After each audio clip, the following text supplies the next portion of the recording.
Oi, tudo bem? Aqui é a Ana. Na semana passada eu publiquei uma videoaula que contrastava as visões oriental e ocidental da inteligência, mostrando as consequências de cada uma para a postura das pessoas sobre a aprendizagem.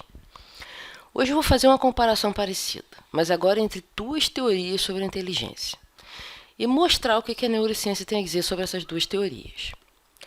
A primeira teoria é de que existe uma inteligência geral. Ou seja, se uma pessoa se mostra inteligente numa determinada tarefa, ela vai ser inteligente para qualquer outra tarefa. A segunda teoria é que existem inteligências diferentes para áreas de conhecimento ou habilidades diferentes. Vamos entender como é isso, falando de um tipo de experimento que é usado para testar qual das duas teorias está certa. Suponha que você tem 4 provas. As duas primeiras são relacionadas à linguagem, ou seja, à inteligência verbal, se você preferir. As duas últimas estão ligadas ao raciocínio lógico-matemático, ou uma suposta inteligência lógico-matemática.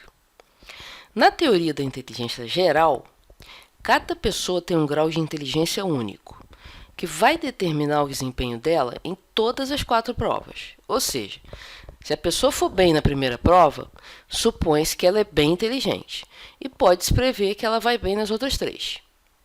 O mesmo acontece se a pessoa for mal. Nesse caso, ela é considerada uma pessoa com pouca inteligência e provavelmente ela vai mal em todas as outras provas também. Em termos técnicos, a gente diz que existe uma alta correlação entre as 4 provas, ou entre as notas das 4 provas, já que essas notas vão ser determinadas pela tal inteligência geral da pessoa.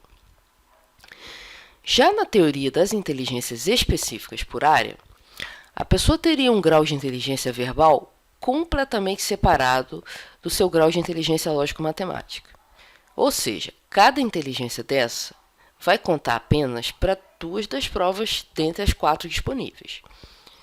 Ou seja, se a pessoa for bem numa prova ligada à inteligência verbal, ela provavelmente também vai bem na outra de inteligência verbal. Mas isso não tem necessariamente nenhuma relação com as notas das provas de matemática.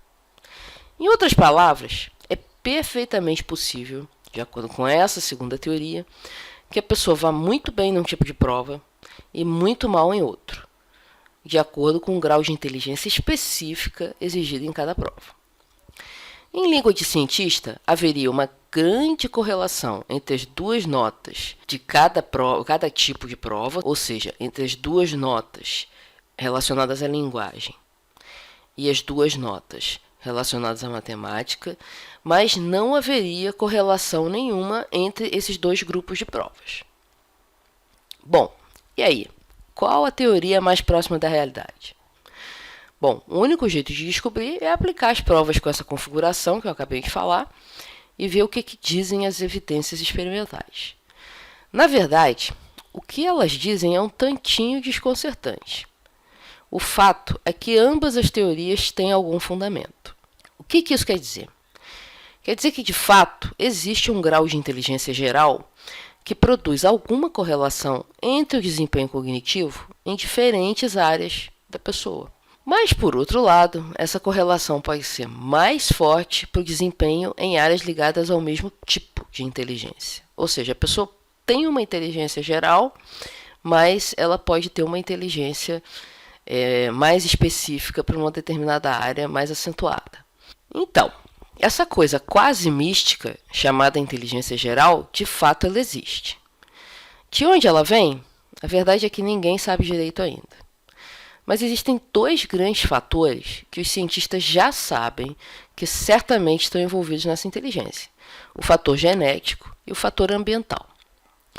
Diante disso, a questão crucial passa a ser descobrir qual desses 2 fatores é o mais preponderante. Ou seja, é melhor nascer com uma boa carga genética no quesito inteligência ou uma carga genética mais ou menos pode ser superada pelos estímulos do ambiente? Essa é a grande pergunta.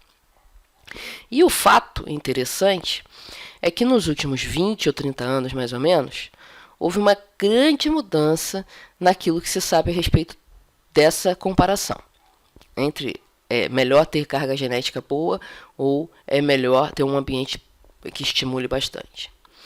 Antes, se considerava que a carga genética era o fator mais importante na determinação da inteligência de uma pessoa. Ou seja, se nasceu inteligente, nasceu inteligente. Se não, não tem muito o que fazer.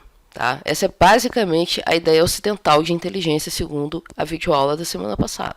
Mas hoje, a gente sabe que o ambiente tem muito mais a oferecer do que se pensava. E mais até do que a carga genética de cada um. Ou seja, a visão da relação entre a carga genética e o ambiente mudou completamente. Hoje a gente sabe que o ambiente é um fator mais importante do que a genética. Mas como é que se chegou a essa conclusão? Bom, essa discussão ela vai ficar para a próxima videoaula. E nela, a gente vai descobrir que a culpa de os cientistas terem errado tão feio sobre a relação entre os fatores genéticos e os fatores ambientais é toda dos gêmeos. E aí, ficou se querendo saber mais dessa história? Então não perca a próxima videoaula, tá bom? Eu vou ficando por aqui. Muito obrigado por ter assistido essa videoaula e até a próxima.